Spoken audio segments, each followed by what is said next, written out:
both Ron and Fez had equal things to offer, to teach me, to help me understand the business, to be ahead of the game. And they did that for me. You know, Ron, I'm not saying anything about Ron. Ron was not a behind-the-scenes guy because he was the host. He was the bus driver. He just came in and was funny. But Fez was equally as funny, but Fez would also be the first man there and the last person to leave every single day. And I think that's where I got the work ethic from when it comes to radio, is that I got that from Fezzy. I remember, because I've told this before, I didn't lose my virginity until I was like 19 or 20. I can't exactly remember the exact date, but I was ass crazy. I loved women. I was just trying to hook up with as many as I could.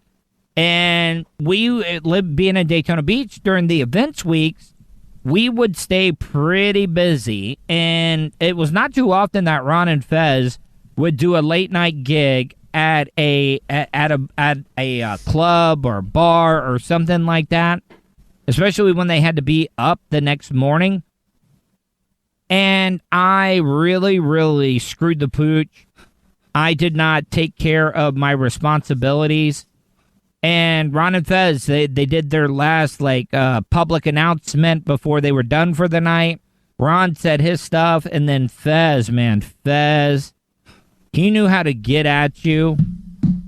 Like, if Ron was not talking to you, or if Ron was not, making jokes about you, you knew Ron was mad at you. And that really, really sucked. But it also went both ways. Because if Fez was mad at you, oh boy, just be prepared. And the thing is that you can't argue with him. Because the more and more you argued with Fez, or tried to defend yourself, even if you were in the wrong, you would never hear the end of it.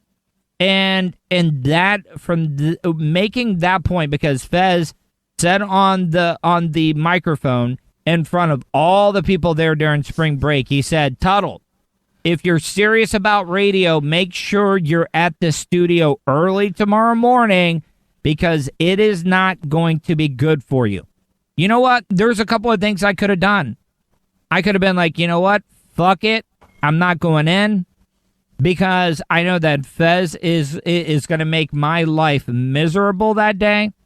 And I don't want anybody to think that I'm saying anything bad about Fez, because I'm not, because what Fez actually did for me actually helped me step up my game.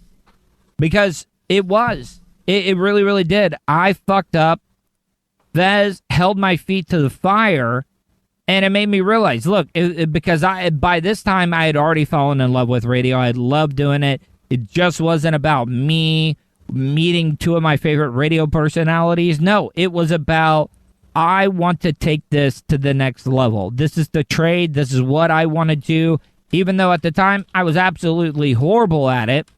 But Fez made me open up my eyes, and it stepped up my work ethic. Because the one thing I will say about Fez Whatley, Fez was one of the hardest working guys in the business. The guy knew how to work. The guy knew you didn't even have to tell him where a topic or a bit was going, because guess what? Fez knew exactly where it was going.